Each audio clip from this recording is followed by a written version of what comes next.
Jaya TV காலைமலர் நேயர்களுக்கு வணக்கம். நாம் அஷ்டாங்க யோகத்திலே யமங்கள் நியமங்கள் எவை என்பதை பார்த்து கொண்டிருக்கிறோம். இந்த கால சூழ்நிலைக்கு ஏற்ப அவற்றை நாம் கடைப்பிடிக்க முடியுமா என்பதை பற்றி பார்த்து கொண்டிருக்கிறோம். அப்பொழுதுதான் பிரதிபக்ஷ பாவனம் என்பதை பற்றி பார்த்தோம். இந்த பிரதிபக்ஷ பாவனம் செய்யாவிட்டால் என்ன ஆகும் என்றால், இந்த சூழ்நிலையால் தான் இதை செய்தேன், நானாக செய்யவில்லை, உணர்ச்சி வசப்பட்டு செய்தேன் என்று சொல்லி தப்பித்து கொள்வோம். ஆனால் அப்படி செய்யக்கூடாது என்பதை இந்த சூத்திரத்திலே சொல்கிறார். இதற்காக ஹிம்சாதயகா, யம நியமங்களுக்கு எதிர்மறையான எண்ணங்கள் வரும் பொழுது, கிருத நானே செய்தேன், காரித என்னால் செய்ய முடியவில்லை, அடுத்தவரை விட்டு செய்தேன், அனுமோதித்த என்னுடைய முன்னால் அந்த காரியம் நடக்கிறது, நான் கண்டும் காணாமல் அதை விட்டு விடுகிறேன் என்று 3 வகையாக அந்த காரியத்தை செய்யலாம். எதனால் இதை செய்கிறேன்? கோபத்தால் செய்தேன், பொறாமையால் செய்தேன், லோப மோக அல்லது எனக்கு இதை பற்றி அறிவு இல்லை அதனால் செய்தேன் என்று நாம் தப்பித்து கொள்ள பார்க்கலாம். எப்படி செய்தேன்? மிருது மிகவும் மெதுவாக செய்தேன், மத்திய சிறிது அதிகமாக, அதிமாத்திர மிகவும் அதிகமாக என்று 3 விதங்களில் அந்த காரியத்தை செய்தேன். நான் சிறிதுதானே செய்தேன், இதனால் எனக்கு என்ன ஒரு பலன் கிடைக்கும், இதனால் நான் அகப்பட்டு கொள்வேனா என்றெல்லாம் கிடையாது. எந்த முறையில் செய்தாலும் அதற்குண்டான பலனை நாம் அனுபவித்துத்தான் செய்ய வேண்டும். இதனால் என்ன ஆகும்? அஞ்ஞானம் அறியாமை, துக்கம் துன்பம், அனந்த பலாக எப்பொழுதுமே இருக்கக்கூடிய ஒரு ஞானம் இன்மையும் துக்கமும் நம்மை சேரும். ஆகவே பிரதிபக்ஷ பாவனம் செய்ய வேண்டும் என்று கூறுவார். நான் சிலரை பார்க்கலாம், நான் செய்யவில்லை, அவர்தான் செய்தார், ஆனால் நான் பார்த்து கொண்டிருந்தேன், அதனால் எனக்கு என்ன, இதனால் ஏதாவது ஒரு பலன் கிடைக்குமா அல்லது எனக்கு ஏதாவது கஷ்டம் வருமா என்றால் வரும் என்று தான் கூறுகிறார். ஆகவே சில சூழ்நிலைகள் மீது நாம் சாக்குப்போக்கு சொல்லி இந்த யம நியமங்களை கடைப்பிடிக்காமல் இருந்தால் அதனுடைய எதிர்மறையான பலன்கள் நமக்கு கிடைக்கத்தான் செய்யும் என்று கூறுகிறார். நாம் இன்று அதோமுக சுவானாசனத்திலேயே சில மாறுதல்கள் செய்து அதனுடைய பலனை எப்படி பெறலாம் என்று பார்க்க போகிறோம். நம்ம அதோமுக சுவானாசனத்திலேயே இன்னும் சில மாறுதல்கள் எப்படி செய்கிறது அப்படிங்கிறத நம்ம இன்றைக்கி பார்க்க போகிறோம். கிளாசிக்கலாக எப்படி செய்கிறது அப்படிங்கிறத பார்த்தோம். சாதாரண சுகாசனா பொசிஷனில் உட்காந்துக்குங்க, கால் 2ஐயும் முன்பக்கமாக நீட்டிக்குங்க.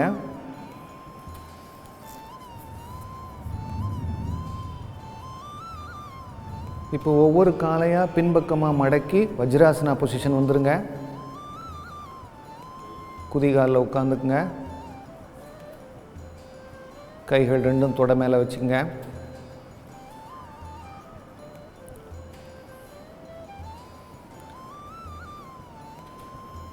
இப்போ மூச்சு உள்ளே எடுத்துக்கிட்டே முட்டி போட்டு நில்லுங்க. 2 கைகளையும் முன்பக்கமாக தூக்குங்க.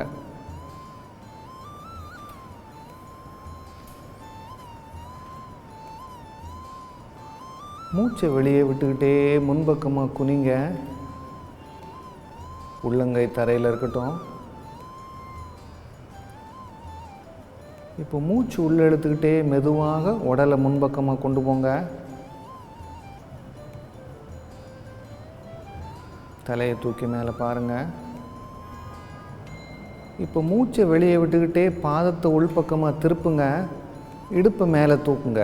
ஒரு கால்களிலோ முட்டிலோ ஸ்டிஃப்னஸ் இருந்தால் முட்டி மடங்கி இருக்கலாம், பாதங்கள் தரையை தொட வேண்டாம். ஸோ முட்டி மடங்கின நிலையில், பாதங்கள் தரையை தொடாத நிலையில் இந்த ஆசனத்தை பண்ணலாம்.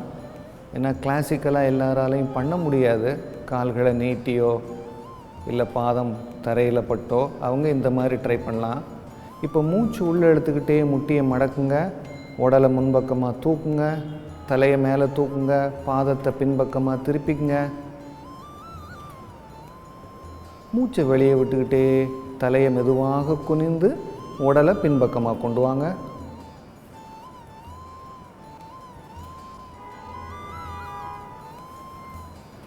மூச்சு உள்ளே இழுத்துக்கிட்டே முட்டி போட்டு நில்லுங்க. கைகள் ரெண்டையும் முன்பக்கமாக தூக்குங்க.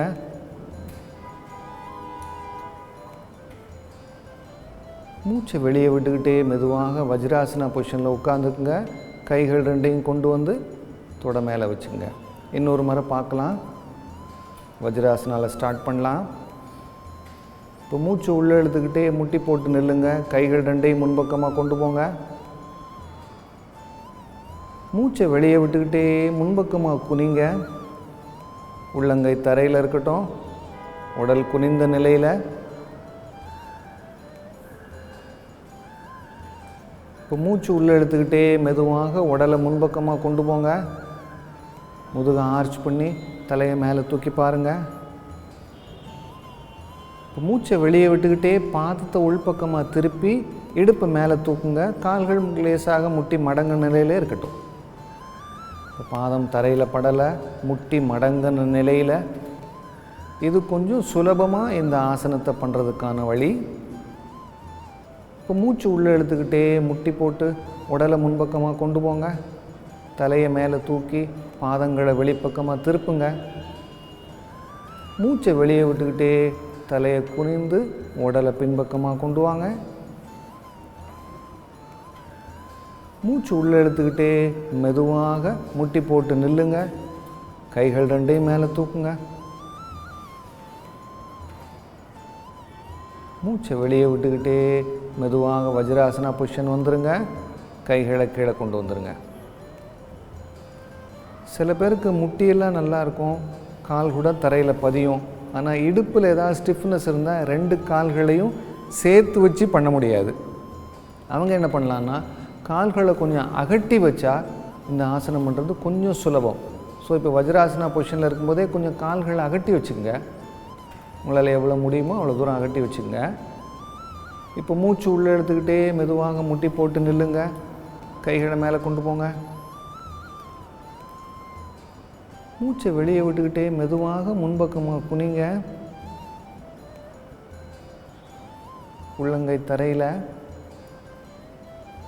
மூச்சு உள்ளே எடுத்துக்கிட்டே மெதுவாக உடலை முன்பக்கமாக கொண்டு போங்க. முதுகுத்தண்டை ஆர்ச் பண்ணி தலையை மேலே தூக்கி பாருங்கள். இப்போ மூச்சை வெளியே விட்டுக்கிட்டே 2 பாதத்தையும் உள்ளே திருப்பி முட்டியை ஸ்ட்ரைட் பண்ணி இடுப்பை மேலே தூக்குங்க. கால்கள் அகட்டிய நிலையில். மூச்சு உள்ளே இழுத்துக்கிட்டே முட்டி போட்டு உடலை முன்பக்கமாக கொண்டு போங்க. பாதத்தை வெளியே திருப்பிக்கிட்டே தலையை மேலே தூக்குங்க. மூச்சை வெளியே விட்டுக்கிட்டே தலையை குனிந்து மெதுவாக உடலை பின்பக்கமாக கொண்டு போங்க.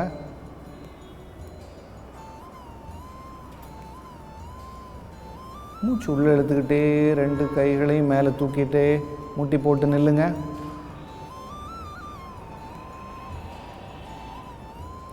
மூட்டை வெளியே விட்டுக்கிட்டே மெதுவாக வஜ்ராசனா பொசிஷன் வந்து கைகளை தொடையில் வச்சுக்கோங்க. இது இன்னொரு முறை பார்க்கலாம். வஜ்ராசனா பொசிஷனில் கால்கள் கொஞ்சம் அகட்டிய நிலையில் உட்காந்துக்கணும். இப்போ மூச்சு உள்ளே இழுக்கும் போதே முட்டி போட்டு நில்லுங்க. கைகள் 2 முன்பக்கமாக தூக்குங்க. மூச்சை வெளியே விட்டுக்கிட்டே மெதுவாக முன்பக்கமாக குனிங்க. உள்ளங்கை தரையை தொடட்டும். இப்போ மூச்சு உள்ளே எடுத்துக்கிட்டே மெதுவாக உடலை முன்பக்கமாக கொண்டு போங்க. பேக்கை ஆர்ச் பண்ணி மேலே பாருங்கள். இப்போ மூச்சை வெளியே விடும்போது பாதத்தை உள்நோக்கி திருப்பி இடுப்பையும் உடலையும் மேலே தூக்குங்க. இப்போ கால்கள் அகட்டிய நிலையில். இது கொஞ்சம் சுலபமான வழி. அந்த இடுப்பு பகுதியில் ஸ்டிஃப்னஸோ டைட்னஸோ இருந்தால். இப்போ மூச்சு உள்ளே எடுத்துக்கிட்டே மெதுவாக முட்டி போட்டு உடலை முன்பக்கமாக கொண்டு போய் பாதத்தை வெளிப்பக்கமாக திருப்பி தலையை மேலே தூக்குங்க. மூச்சை வெளியே விட்டுக்கிட்டே தலையை குனிஞ்சு மெதுவாக உடலை பின்பக்கமாக கொண்டு வாங்க. மூச்சு உள்ளே இழுத்துக்கிட்டே முட்டி போட்டு நில்லுங்க. கைகளை தலைக்கு மேலே தூக்குங்க. மூச்சை வெளியே விட்டுக்கிட்டே மெதுவாக முன்பக்கமாக உட்காந்து கைகள் 2 தொட மேலே வச்சுக்கோங்க. 2 கால்களையும் முன்பக்கமாக நீட்டிக்குங்க.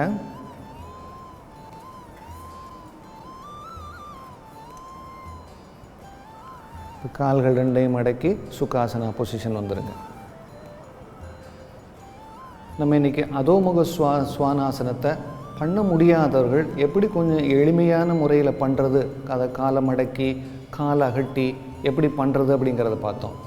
இது பண்ணுவதனால முதுகுத்தண்டு இழுக்கப்படுகிறது, இடுப்பு பகுதி, கால்கள், முட்டி, கணுக்கால் எல்லாவற்றுக்குமே ஒரு ஃப்ளெக்சிபிலிட்டி கிடைக்கிறது.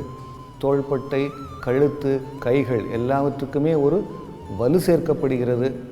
இது அந்த இன்வெர்டட் பாஸ்டர்னு சொல்லக்கூடிய சர்வாங்காசனம், சிரசாசனம் செய்வதற்கு ஒரு முக்கியமான ப்ரிப்பரேஷனும் ஆகும். அடிவயிற்று பகுதி அமுங்குவதனால அதற்கு செல்லக்கூடிய இரத்த ஓட்டமும் உள்ளே இருக்கக்கூடிய அவயவங்கள் தூண்டப்பட்டு அதனுடைய வேலை செய்யும் திறனும் அதிகரிக்கிறது. இந்த ஆசனம் செய்வதனால் முதுகுத்தண்டு நல்ல முறையில் வலுப்பெறுவதால் முதுகுவலி வராமலே நாம் பாதுகாக்கலாம். இந்த ஆசனம் ஒரு அருமையான ஆசனம். இதை தேர்ந்த ஆசிரியருடைய மேற்பார்வையில் செய்வது எப்போதுமே நல்லது. நாம் இன்னும் சில ஆசனங்களுடன் அடுத்த நிகழ்ச்சியில் சந்திக்கலாம்.